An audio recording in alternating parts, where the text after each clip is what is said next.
Assalamualaikum warahmatullahi wabarakatuh. Ila hadratin Nabi Mustafa Rasulillah sallallahu alaihi wasallam. Summa ila ruhul muslimin wal muslimat wal mu'minin wal mu'minat kafatan ammah wa khususan ila almarhum Sayyidi Ahmad Idris radhiyallahu anhu, Sayyidi Abdul Ali radhiyallahu anhu, Sayyidi Muhammad Al-Sharif radhiyallahu anhu, Sayyidi Muhammad Al-Ghani, Sayyidi Muhammad Al-Hasan, Sayyidi Ahmad, Sayyidi Abdul At-Tazi radhiyallahu anhu, Sayyidi Muhammad Ad-Darawi radhiyallahu anhu, wa alihi al-kiram wa ashabihi al-'idham syai'illah. Al-Fatihah. A'udzu billahi minasyaitonir rajim. Bismillahirrahmanirrahim. Alhamdulillah rabbil alamin. Ar-Rahmanir Rahim. Maliki yaumiddin. Iyyaka na'budu wa iyyaka nasta'in. Ihdinas siratal mustaqim, siratal ladzina an'amta 'alaihim ghairil maghdubi 'alaihim waladdallin. Amin.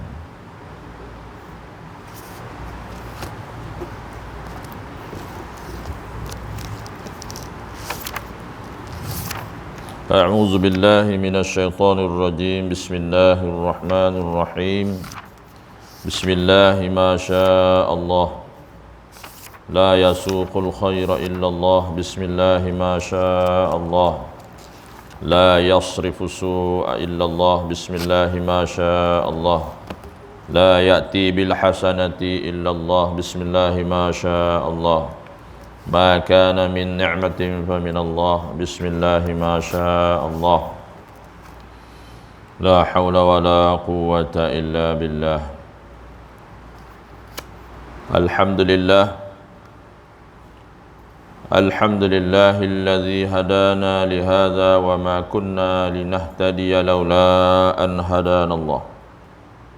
أشهد أن لا إله إلا الله وحده لا شريك له، وأشهد أن سيدنا محمدًا عبده ورسوله أرسل رسوله بالهدى ودين الحق ليظهره على الدين كله وكفى بالله شهيدا. سبحانك لا علم لنا إلا ما علمتنا إنك أنت العليم الحكيم. رب اشرح لي صدري ويسر لي أمري واحلل عقدة من لساني يفقهوا قولي. ولا حول ولا قوة إلا بالله العلي العظيم. اللهم افتح علينا حكمتك وانشر علينا من خزائن رحمتك يا أرحم الراحمين. ربنا أتمم لنا نورنا واغفر لنا إنك على كل شيء قدير. الله لطيف بعباده يرزق من يشاء وهو القوي العزيز. ففهمناها سليمان وكلا آتينا حكما وعلما وسخرنا مع داود الجبال يسبحن والطير وكنا فاعلين. اللهم صل على سيدنا محمد الفاتح لما أغلق والخاتم لما سبق ناصر الحق بالحق والهادي إلى صراطك المستقيم وعلى آله وصحبه حق قدره ومقداره العظيم. الصلاة والسلام عليك يا سيدي يا رسول الله. الصلاة والسلام عليك يا حبيب الله. الصلاة والسلام عليك يا أول خلق الله وخاتم رسل الله. اللهم صل على سيدنا محمد وعلى آله وصحبه في كل لمحة ونفس عدد ما وسعه علم الله. صلى الله عليك وسلم يا رسول الله في كل لمحة ونفس عدد ما وسعه علم الله. قال الله تعالى في كتابه الكريم: أعوذ بالله من الشيطان الرجيم. إن الله وملائكته يصلون على النبي يا أيها الذين آمنوا صلوا عليه وسلموا تسليما. صدق الله العظيم. اللهم صل على سيدنا محمد وعلى آل سيدنا محمد. Ya, hormati lagi dikasih Tuan Pengurusi Masjid Timbalan, pengurusi serta pegawai dan ahli kuasa masjid yang dimuliakan Al-Fadhil Tuan-tuan Imam, Tuan Bilal, Tuan Siak, Tuan Bendahari serta sekalian warga Ahli Jatuh Kuasa dan warga kampung dan juga masjid yang dirahmati Allah, insya-Allah. Alhamdulillah. Marilah kita sama-sama merafakkan setinggi kesyukuran terhadap Allah Subhanahu wa taala di atas nikmat yang melimpah ruah kepada kita, yang kalau nak dihitungkan nescaya segala air laut, segala air sungai laut, segala pokok-pokok dijadikan pena air, dijadikan air laut, dijadikan dakwat untuk menulis nikmat Allah, nescaya tidak tertulis rahmat Allah yang begitu banyak yang patut kita syukuri, yang patut kita syukuri, menandakan kita berterima kasih kepada Allah Subhanahu wa taala. Semoga dengannya kita memperolehi keberkatan dan rahmat daripada Allah Subhanahu wa taala. Maka untuk itu marilah sama-sama kita membesarkan Allah Subhanahu wa taala dan juga memuliakan junjungan mulia kita Nabi Muhammad sallallahu alaihi wasallam, yang mana banyak hadis yang Nabi menerangkan kepada kita, terutamanya tentang berkisar tentang Maulid Nabi sallallahu alaihi wasallam. Yakni Nabi sallallahu alaihi wasallam menyatakan, barang siapa yang merasa gembira dengan hari kelahiranku, maka Allah mengharamkan jasad daripada neraka Allah Subhanahu taala. Dan dalam hadis yang lain Nabi sallallahu alaihi wasallam menyatakan, tidak sempurna iman kita, tidak sempurna iman kita, tidak lengkap iman kita sekiranya kita tidak mencintai Allah dan Rasulnya melebihi daripada mencintai kedua ibu bapa kita dan sekalian yang lainnya. Maka di sini bertitik tolak di sini, maka kita sebagai orang yang mengenal Allah, iaitu ma'rifatullah, mengenal Nabi sallallahu alaihi wasallam, kita tahu siapa dia Allah, kita tahu, kita kenal siapa Rasulullah sallallahu alaihi wasallam, maka dia akan meletakkan cintanya kepada Allah, kepada Rasulullah sallallahu alaihi wasallam nombor satu. Kerana apa? Kerana Nabi sallallahu alaihi wasallam adalah merupakan kunci ataupun manusia agung yang dimuliakan oleh Allah Subhanahu taala, yang mana Nabi sallallahu alaihi wasallam akan memberi syafaat kepada kita di akhirat nanti, itu syafaatul uzma. Jadi sama-samalah kita mencari redha Allah dan juga mencari ataupun cari jalan yang mana melalui kecintaan kita kepada Nabi sallallahu alaihi wasallam, memperbanyakkan selawat kepada Nabi sallallahu alaihi wasallam, menyebabkan kita mendapat syafaat Nabi di akhirat nanti, insya-Allah. Baik. Jadi sama-samalah kita bersama dengan bulan Rabiul Awal ini memuliakan Nabi sallallahu alaihi wasallam. Antaranya beberapa sahabat dan ulama menceritakan tentang kelebihan menyambut Maulid Nabi sallallahu alaihi wasallam, hari kelahiran Nabi sallallahu alaihi wasallam.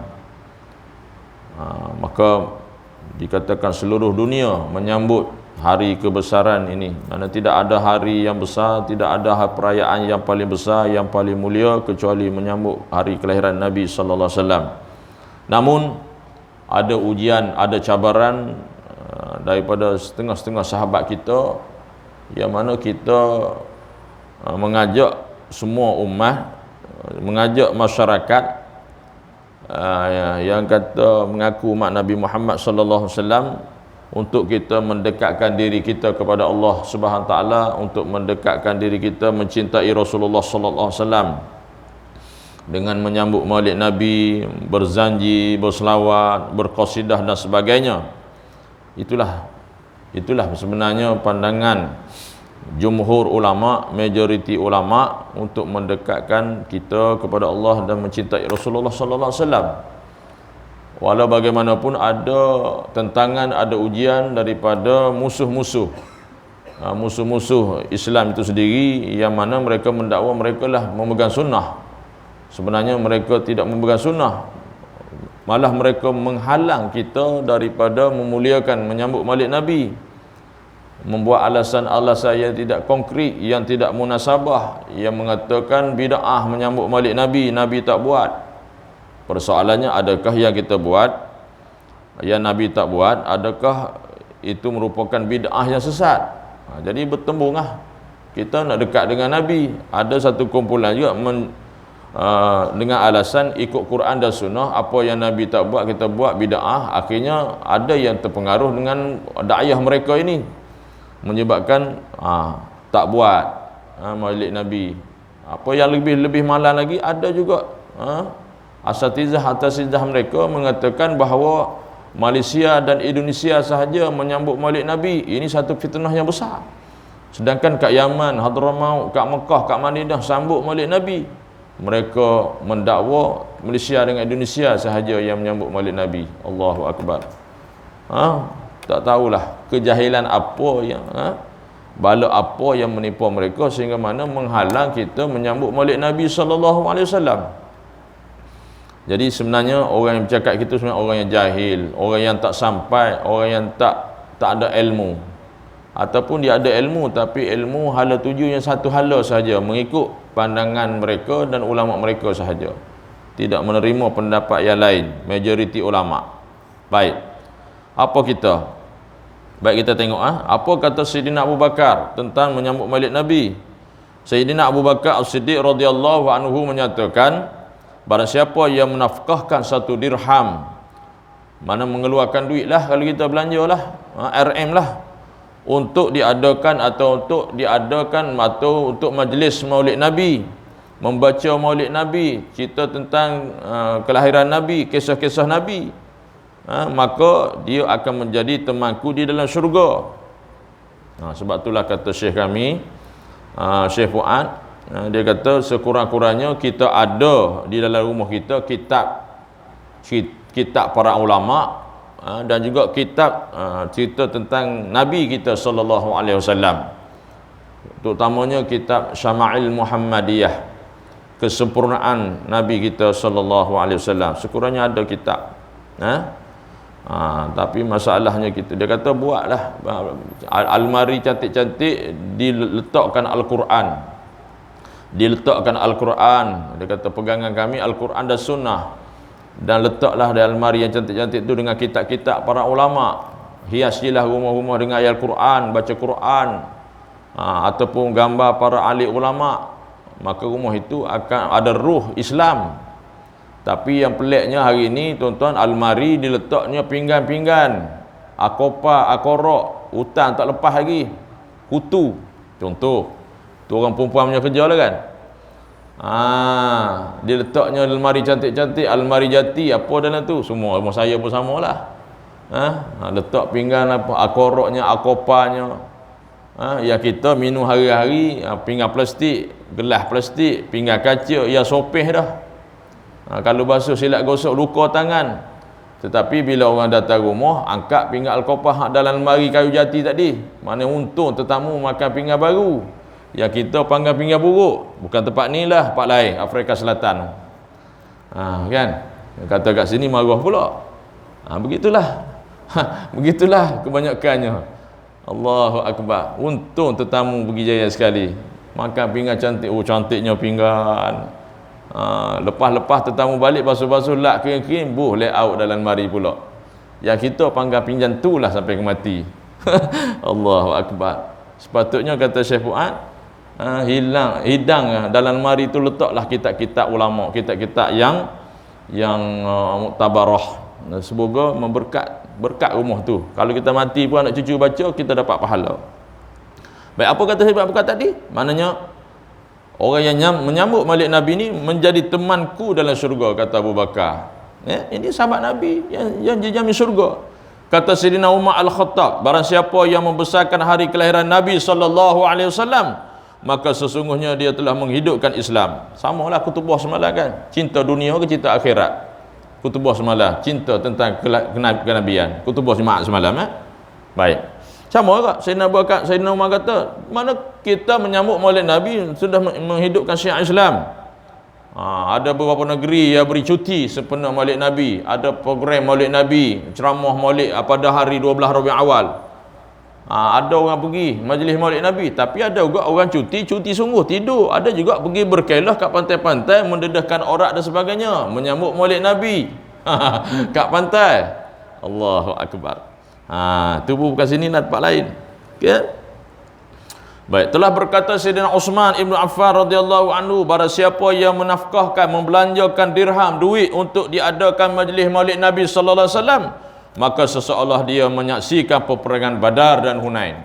Tu dia tuan-tuan. Hebat Okey. Baik, kita tengok apa kata Hasan Al-Basri. Telah berkata Hasan Al-Basri, aku suka, dia kata, aku suka sekiranya aku ni ada mempunyai emas setinggi gunung Uhud, maka aku nafkahkan, belanjakan untuk diadakan majlis Maulid Nabi, kerana besar. Ya. Kata Imam Syafi'i, kata imam kita, Imam Syafi'i, barang siapa yang menghimpunkan saudaranya beramai-ramai di kampung, di taman, di masjid, diadakan majlis Maulid Nabi, ada berzanji, ada berselawat, menyediakan makanan dan tempat untuk melakukan kebaikan tersebut, maka dia disebabkan tu dibacanya majlis Maulid Nabi tu, hari kelahiran Nabi tu, maka dia akan dibangkitkan oleh Allah pada hari kiamat bersama al-siddiqin, orang yang benar, orang syuhadat, solehin, serta berada dalam syurga An-Naim. Tapi banyaklah tuan-tuan. Dalam kitab I'anut Talibin, ada di zaman pemerintahan Harun Ar-Rasyid, ada seorang pemuda di kota Basrah tu, dia perangai buruk, perangai jelek lah, orang tak suka pada dia. Tapi disebabkan setiap hari, setiap tahun bulan Rabiul Awal, pemuda tersebut, dia tahu dah nak sambut Maulid Nabi, dia cuci pakaiannya wangi-wangi, cantik-cantik, maka dia panggil orang ramai-ramai datang ke rumah dia, menjemput orang ramai, mengadakan majlis Maulid Nabi. Maka pada suatu ketika dia mati. Apabila dia meninggal, hingga mana terdengar suara dari langit, wahai penduduk Basrah, pergilah ziarah, pergilah uruskan seorang wali daripada wali Allah itu. Orang terkejut, siapa dia? Rupa-rupanya pemuda tadi. Sebab apa? Sebab pemuda tadi dia menyambut Maulid Nabi, suka dengan hari kelahiran Nabi sallallahu alaihi wasallam, walaupun orang tak suka. Akhirnya disebabkan dia setiap tahun mengadakan majlis Maulid Nabi, maka dia suara dari langit menyatakan, mengiktiraf dia sebagai wali Allah. Jadi inilah antara kehebatan, maknanya nur Muhammad, nur Nabi kita, cahaya petunjuk hidayah ke seluruh dunia. Maka sepatutnya, selayaknya kita yang mengaku menjadi mengikut ataupun kita mengaku umat Nabi sallallahu alaihi wasallam, maka kita jangan berkira-kira, kita jangan melengah-lengahkan lagi untuk menyambut Maulid Nabi sallallahu alaihi wasallam. Setiap tahun kita buat, sekurang-kurangnya setiap tahun kita buat, apa hasilnya kepada kita? Apakah meningkatnya iman kita, kecintaan kita kepada Nabi sallallahu alaihi wasallam? Yang ini kita nak memberi kesan kepada kita, ya. Baik, kenapa? Karena di akhirat nanti Nabi sallallahu alaihi wasallam akan menunggu kita dengan asbab, salah satunya selawat, menghidupkan sunnah Nabi sallallahu alaihi wasallam, dan bagai-bagai lagi lah. Banyakkanlah selawat tuan-tuan, istiqamahlah selawat. Kalau boleh 1000 kali sehari, tak boleh 100 kali sehari, paling-paling koman 10 kali pagi, 10 kali petang. Nabi beri jaminan mendapat syafaat di akhirat nanti. Baik tuan-tuan, tajuk terakhir kita pada pagi ini 268, Ma'rifah. Semoga Allah memberkati tuan-tuan guru kita. Qala musannifu wa nafa'ana bi'ulumihi fid dharain, amin. Habis tajuk ni insya-Allah, akan datang saya akan baca kitab penghuraian ataupun kitab terjemahan oleh tuan guru kami juga, iaitu tuan guru Haji Muhammad Tejo, iaitu huraian ataupun penjelasan kitab Penawar Bagi Hati. Penawar Bagi Hati, dia hak asah tu, hak Urumi tu sikit je, hak Jawi tu, tapi dia hurai, iaitu dia buat tajuk Qalbun Salim, Qalbun Salim, hati yang sejahtera. Penawar Bagi Hati, InsyaAllah akan lepas ni lah. Ini tajuk akhir ya. Ma'rifah. Okey. Ma'rifah mengenal Allah lah. Ma'rifatullah mengenal. Ma'rifah adalah tujuan setiap perjalanan hamba. Kita ni sebagai hamba, ia menuju kepada Tuhan. Jadi inilah konsep hamba. Bila sebut hamba, sentiasa mentaati perintah Allah Subhanahu Taala, mengenal Allah, dan perjalanan hamba itu menuju kepada Tuhan. Mana menuju kepada Tuhan? Mengenal Allah. Erti makrifah itu menurut takrif bahasa ialah mengetahui Allah Subhanahu Taala, mengetahui, mengenal. Dari dekat di mata hati dan sanubari melihat Allah Subhanahu Wa Taala itu dengan pandangan mata hati, nur basirah. Jadi nak kenal Allah dengan ilmu lah, ilmu tauhid, ilmu tasawuf. Okay. Sayyidina Ali bin Abi Talib karramallahu wajhah dalam syairnya berkata, ra'aitu rabbi bi'aini qalbi faqultu la syakka anta. Dia kata apa? Aku melihat Allah dengan mata hatiku. Bermakna kita ni ada mata zahir dan mata batin. Mata zahir ni mata dua biji ni, mata hati tu mata batin tu.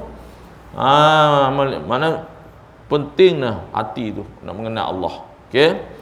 Barat melihat Allah bukan dengan mata kasar, dengan mata hati, dengan ilmu, dengan apa yang kita belajar melalui ilmu tauhid, ilmu tasawuf.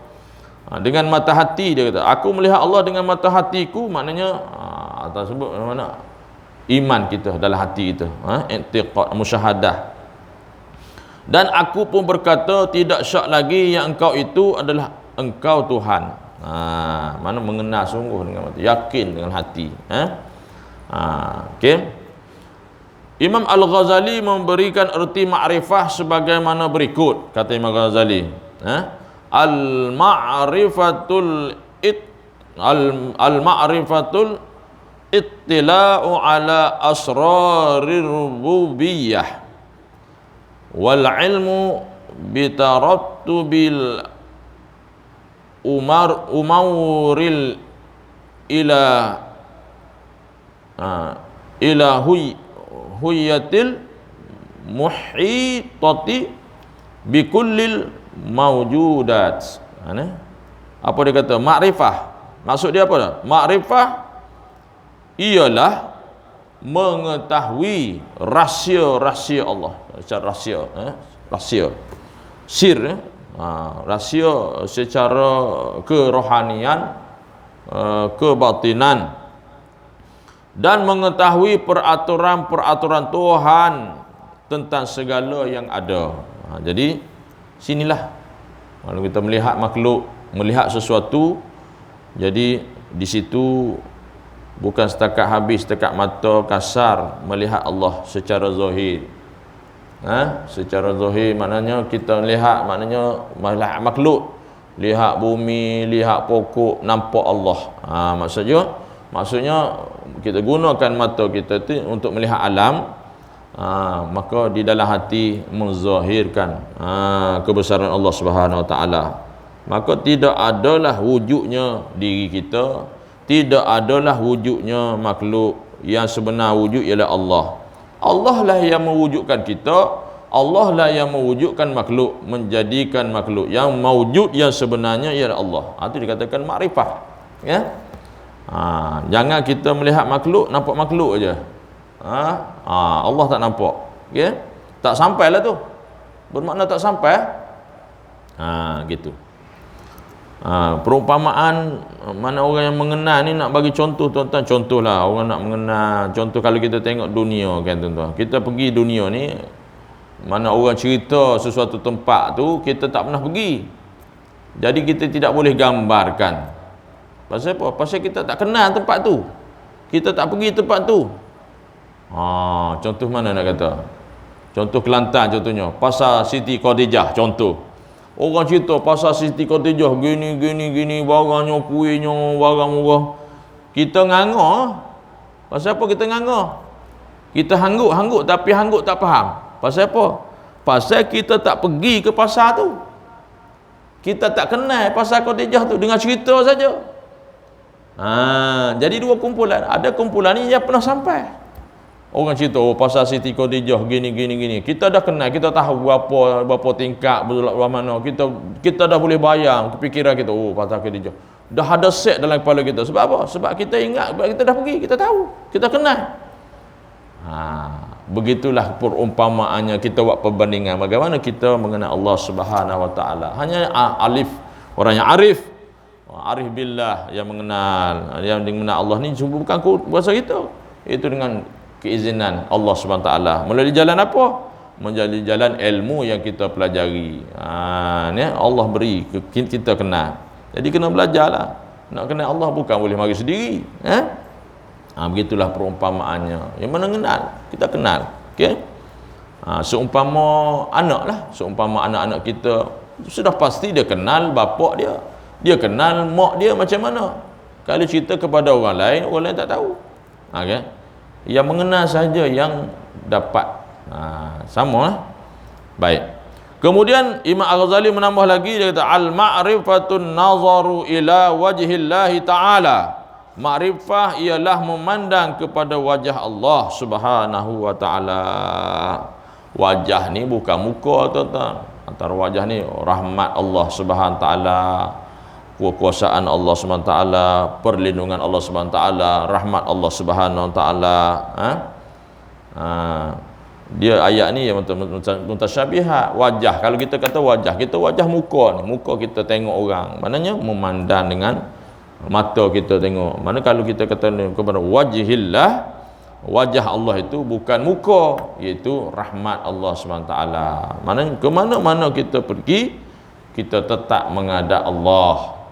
Bermakna itulah katakan dalam hati kita bermakrifah, makrifah kepada Allah. Ke mana-mana kita pergi, kita tetap menghadap Allah. Mana kita pergi, tetap kita. Bermakna Allah tetap bersama kita.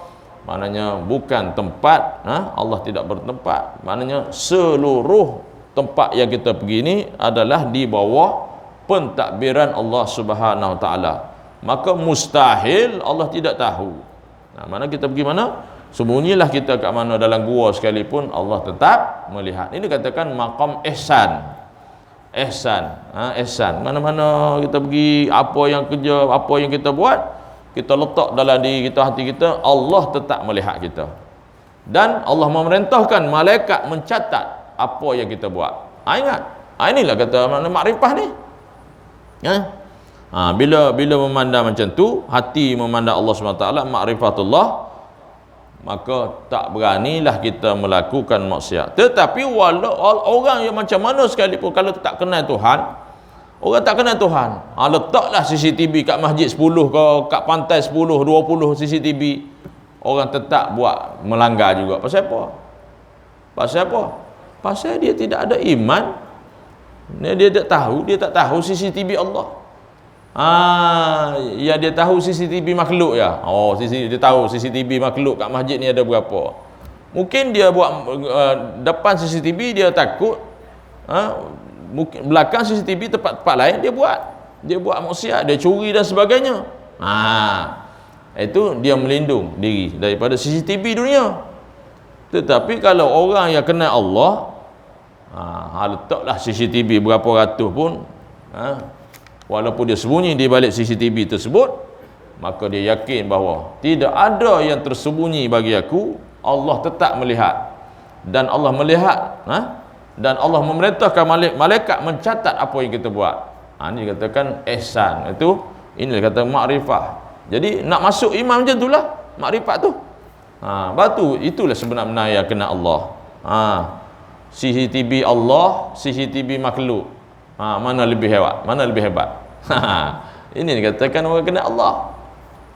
Maka takutlah dia kepada Allah SWT.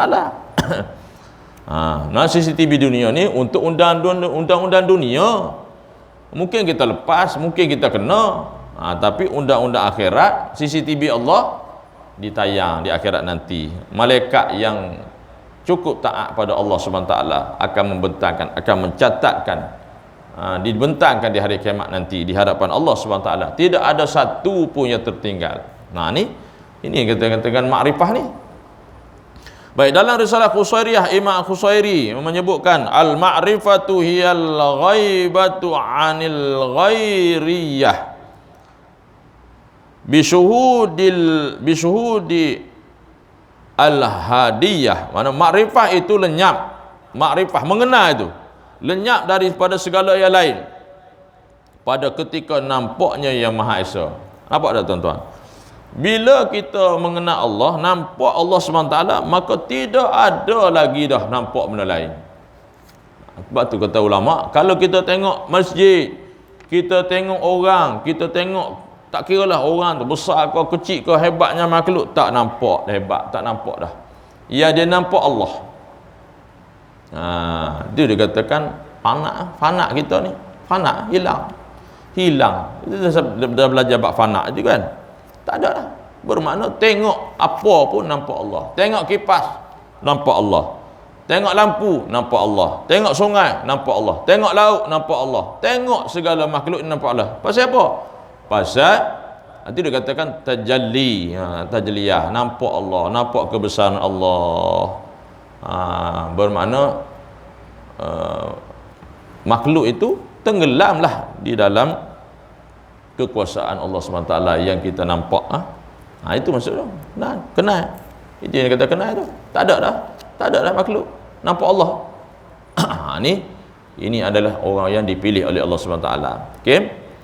Dan sebahagian ahli tasawuf mengatakan muz'araftul ilah, muz'araftul ilaha lam ara ghairan wa kadza al-ghairu indana mamnu'. Ketika aku melihat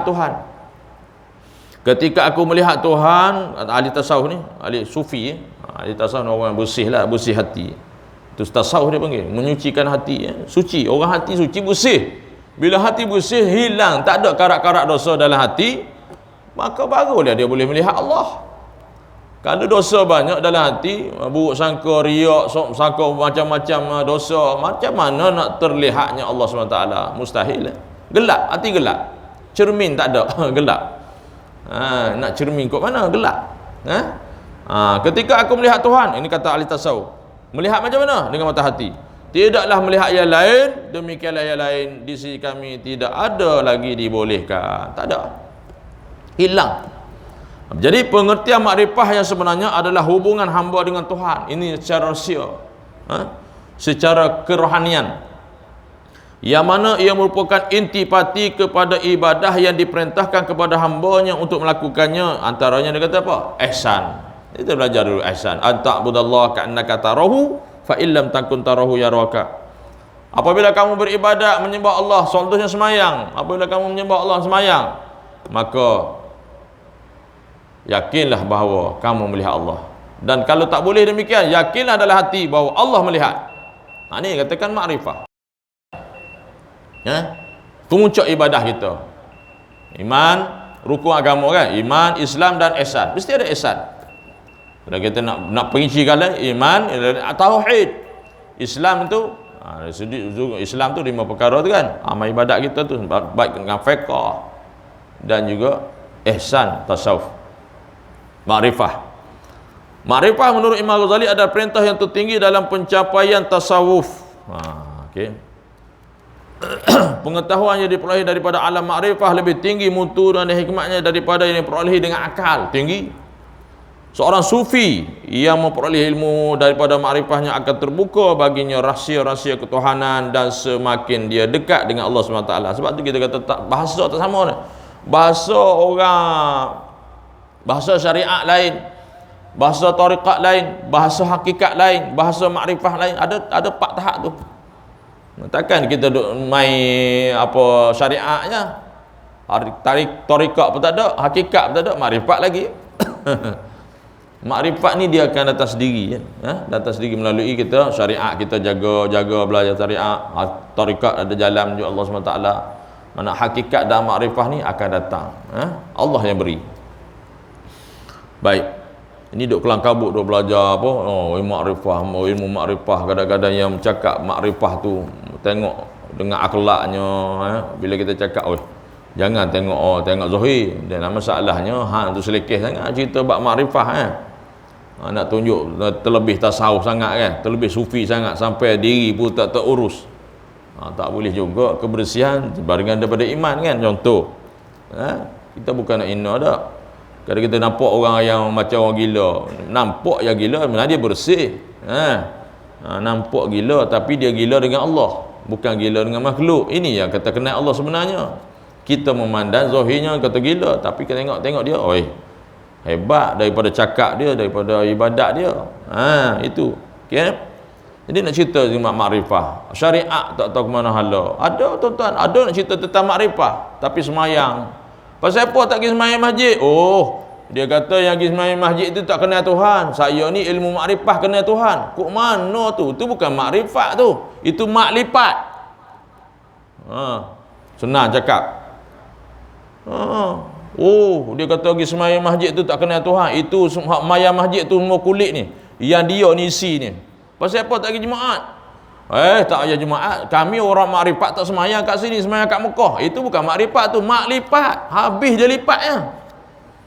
Tuan-tuan, ini ajaran sesat ni.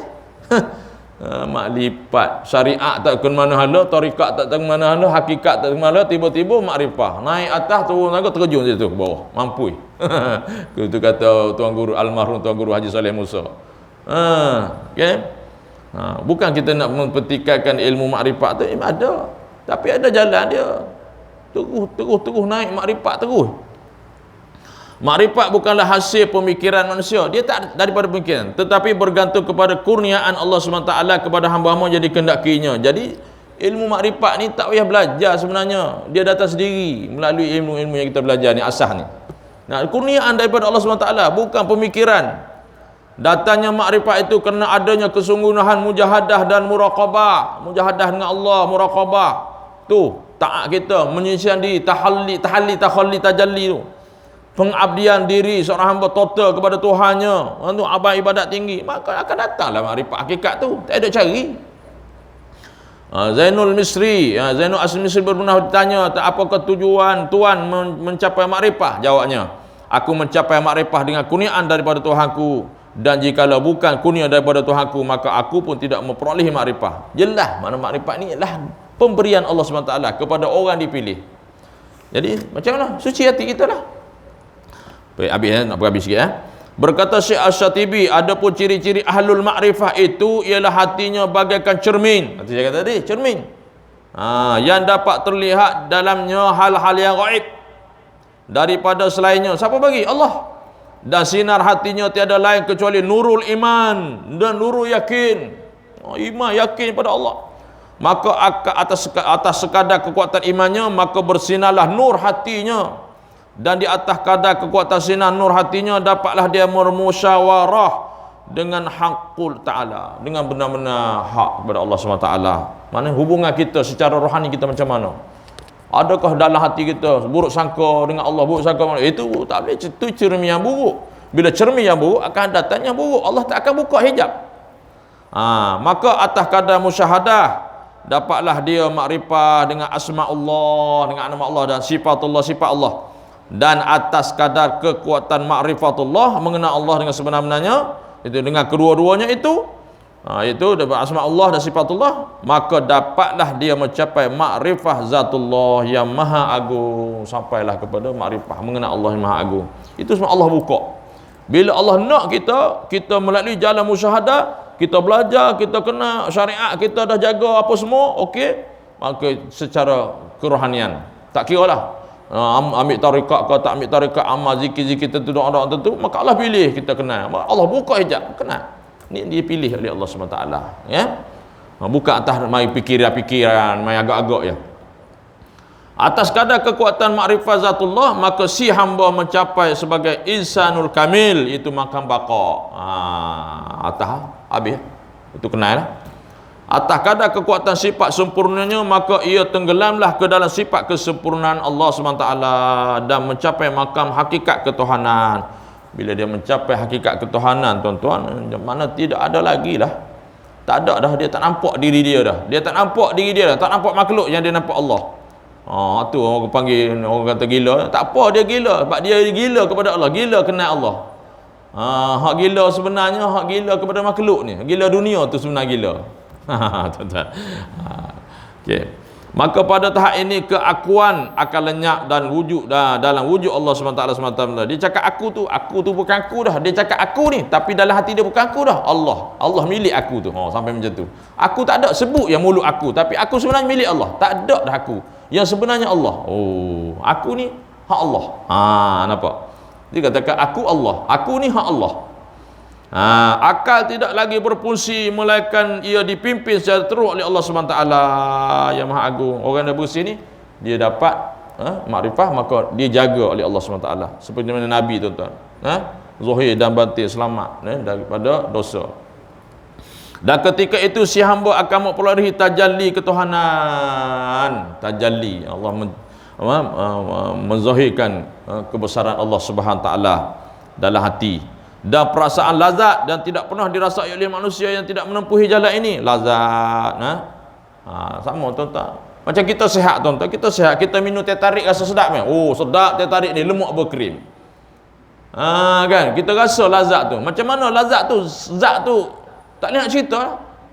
Kalau kamu nak rasa, kamu minumlah teh tarik tu.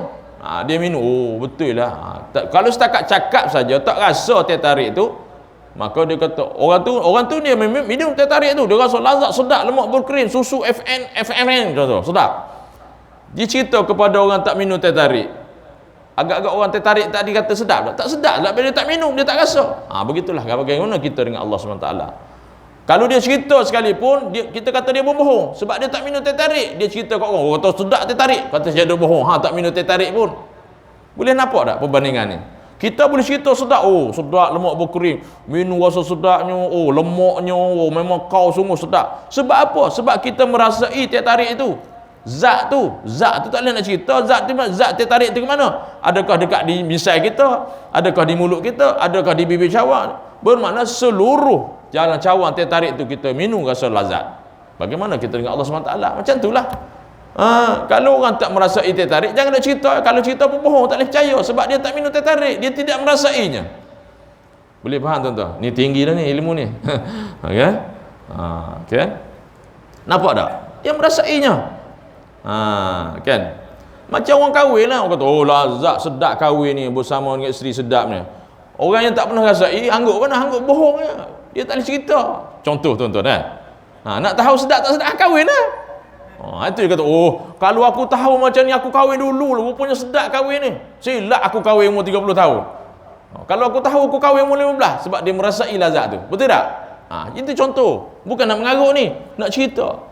Kita nak merasai, kita cerita. Orang tu, kalau cerita pun bohong. Kata, cerita pasal suami sedap. Kahwin tak kahwin? Saya duk bohong lah, tak kahwin. Nampak tak, tuan-tuan? Contoh. Ini nak cerita, nak comparekan dengan kata makrifat ni. Kenal. Kalau dia cerita tak kenal, dia bohong kan. Tuan-tuan, dunia dan akhirat adalah sama baginya. Tak ada apa, tak ada beza. Orang kenal ni sama. Inilah makam baqaul baqa. Berkata para sufi, malam yazuq lam ya'rif. Siapa yang belum merasainya, maka dia tidak akan tahu. Kata tak rasa, tak tahu, tuan-tuan. Jadi kita nak cerita ke orang ni, kerana kita kena rasa dulu. Macam orang duk menega-menega kan. Kata, bagus ni ubat ni, bagus ni, ubat ni, kopi ni bagus. Mau minum tak? Tak, mau bohong. Kita boleh kata dia, kita tak payah belilah ubat orang tu. Dia tak buat, dia tak rasa, dia tak amal pun. Tiba-tiba dia cerita bagus. Nampak tak? Bagus, mau minum? Ya, buat tu saya jual, saya minum. Bagus. Kalau mau nak tahu minum lah.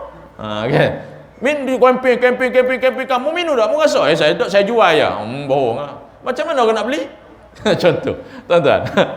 Contoh gitu kan. Orang kata kita bohong. Orang tak boleh nak marah kat kita, sebab kita memang bohong. Kita kata bagus, kita tak rasa, kita tak minum pun. Kita tidak merasainya. Nampak, tuan-tuan? Artinya, siapa yang tidak menempuh perjalanan tasawuf ini, pastinya dia tidak akan tahu erti makrifah. Jadi makrifah ni siapa? Daripada Allah. Melalui jalan apa makrifah ni? Dari jalan sendiri, belajar ilmu tasawuf, menyucikan hati, mujahadahnya, musyabah, macam-macam lah, mujahadahnya, muraqabahnya, melalui tahalli, tajalli, sucikan diri kita daripada maksiat-maksiat batin, bertaubat, beristighfar, buang sifat-sifat mazmumah, masuk sifat mahmudah, maka insya-Allah itu perjalanan kita insya-Allah. Mana ini dipilih oleh Allah SWT. Baik ke apakah, jadi nampak ke tak nampak ke kita ni, kita buatlah kerja kita, doa. Jangan lupa kita doa pada Allah SWT, mengusungkan jiwa kita dari diri kita, jaga hati kita daripada sifat-sifat mazmumah. Insya-Allah Allah akan berikan makrifah. Jadi tak cakap dia nak buat sesuatu yang tak baik, hati dia sentiasa cakap tak boleh, ini tak boleh, ini tak boleh, ini dosa, ini ini Allah nampak. Tu maknanya orang tu dah ada makrifah. Kenal. Dia ilmu makrifah ni dia mencegah orang tu daripada buat yang tak elok. Salah satunya itu kenal Tuhan lah. Saya pernah komplain ada seorang tu dia ilmu makrifah. Dia kata makrifat. Tak apalah nak berhenti mana? Nas setengah ni. Saya nak sembahyang asar. Makrifat, ilmu makrifat apa sembahyang asar pukul nas setengah? Nak maghrib pun sembahyang asar. Saya kata ini kuat lipat tu. Marah dia. Jadi kita nak percaya orang cakap ilmu makrifat ni, tengok bagaimana dia jaga solat dia, akhlak dia, iman dia. Ni cerita tentang makrifat, tapi sebenarnya dia tidak kenal Tuhan. Dia tak kenal sebenarnya, mengaruk je. Itu macam kita dengar ada video dia kata ilmu makrifat ni, dia kata kenal Allah ni. Dia kata dia ambil gambar, dia kata kenal ada nama gambar ni, artis ni cantik ni. Allah macam tu, cantik tu, itulah kenal Tuhan. Lah dia boleh buat umpamakan Allah dengan wanita artis tu. Dia boleh umpamakan, dia kata dia kenal ilmu makrifat, dia kata ilmu makrifat ni Allah tu cantik, dia kata macam artis ni, dia boleh bagi gambar artis. Kalau nak tahu ni artis yang cantik ni, begitulah Allah cantik macam artis ni. La ilaha illallah. Kan syirik tu, menyamakan muka artis dengan Allah tu. Itu bukan makrifat tu makrifat. Makrifat. Orang macam ni bagi karipap je. Nampak tuan-tuan? Mana boleh digambarkan, mana boleh Allah itu digambarkan dengan makhluk, mana boleh dibuat perbandingan dengan makhluk. Maha suci Allah daripada menyerupai makhluk. Laisa kamitslihi syai'un. Bersalah Allah dengan sesuatu makhluk. Sama ada pada zat, pada sifat, pada af'alnya. Kalau menyamakan syiriklah kita. Na'udzubillah min zalik. Itu bukan makrifat tu. Makrifat tu ada mendakwa ilmu makrifat 10 tahun, 20 tahun sampai ke mati tak pernah pijak surah punya masjid. Ada juga makrifat macam tu. Tak kena, tu bukan makrifat, tu makrifat. Dia orang kenal Tuhan, dia kaki masjid. Bersama dengan makmum jemaah ni, tak campur dengan orang masjid pun tak pergi. Itu bukan makrifat tu. Contoh, banyaklah benda-benda yang tak bagus kita dengar. Ada yang hak betul-betul jalannya sufi, ikut jalan sufi insya-Allah. Ilmu salah satunya ilmu kewalian ni melalui jalan sufi. Wali Allah antaranya diberi atas sebab melalui jalan tarikat, ambil ilmu tarikat, dipandu oleh syekh, zikir dan sebagainya. Ada juga ambil ilmu tarikat tapi zikir je. Zikir semata-mata, Al-Quran tak baca, hadis tak pakai, tak mau juga. Dia ilmu tarikat kata syekh, utama Al-Quran dan hadis nombor satu. Barulah zikir-zikir, ilmu belajar, ilmu tauhid, fiqh apa semua. Lepas tu yang last sekali zikir, baru betul itu perjalanan tarikat yang sebenarnya. Ni sampai ada orang ilmu tarikat zikir ya. Contoh minta maaf cakap la ilaha illallah Muhammadur Rasulullah. Memang zikir itulah. Tapi Al-Quran tak nak baca. Bila nak baca Al-Quran marah. Ilmu tarikat kat mana? Banyak benda lah Syekh bagi tahu. Banyak benda lah orang-orang yang mendakwa ilmu tarikat ni sebenarnya dia kena belajar. Nak belajar ilmu tarikat ke apa, kena belajar ilmu tauhid, tasawuf, fiqh. Tu tiga tu. Berpandukan Al-Quran dan hadis. Tak boleh lari. Utama. Kata Profesor Dr. Syed Muhammad Abdul Rahad Tazi. Dia kata jalan kami ialah Al-Quran dan Sunnah. Nombor satu. Ilmu tarikat yang sebenarnya. Tidak terlepas daripada Al-Quran dan hadis. Baik tuan-tuan, sekadar itu saja. InsyaAllah habislah tajuk ni. InsyaAllah mana sampailah sekali ma'rifatullah. Mudah-mudahan Allah memberi kita hidayah dan taufik supaya kita menjadi insan yang sebenar-benar mengenal Allah Subhanahu Wa Taala. InsyaAllah. Jadi itu saja, saya mohon ampun dan maaf ada salah dan silap. Kita akan sambung akan datang dengan kitab yang lain pula insya-Allah. Kita Kita tangguh majlis kita dengan tasbih kafarah. Subhanallah. Subhanakallahumma bihamdika asyhadu an la ilaha illa anta astaghfiruka. Bismillahirrahmanirrahim. Wal 'asri illa alladziina aamanu wa 'amilus shalihaati wa tawassaw bil haqqi wa tawassaw bis sabr. Bismillahirrahmanirrahim. Alhamdulillahirabbil alamin. Wassalatu wassalamu wa ala alihi wa sahbihi ajma'in radhiyallahu billahi rabbil alamin. Alhamdulillah. Allahumma iftah alaina futuhal arif warzuqna fahman nabiyyin. Allahumma ja'al jam'ana hadza jam'an marhuma wa tafarruqana min ba'di tafarruqan ma'suma. Wa sallallahu ala sayyidina Muhammadin nabiyyin wa ala alihi. Subhana rabbika rabbil izzati amma yasifun wa salamun alal mursalin. Alhamdulillahi rabbil alamin. Taqabbalallahu minna wa minkum minna taqabbal ya karim. Hadza billahi taufiq. Assalamualaikum warahmatullahi wabarakatuh.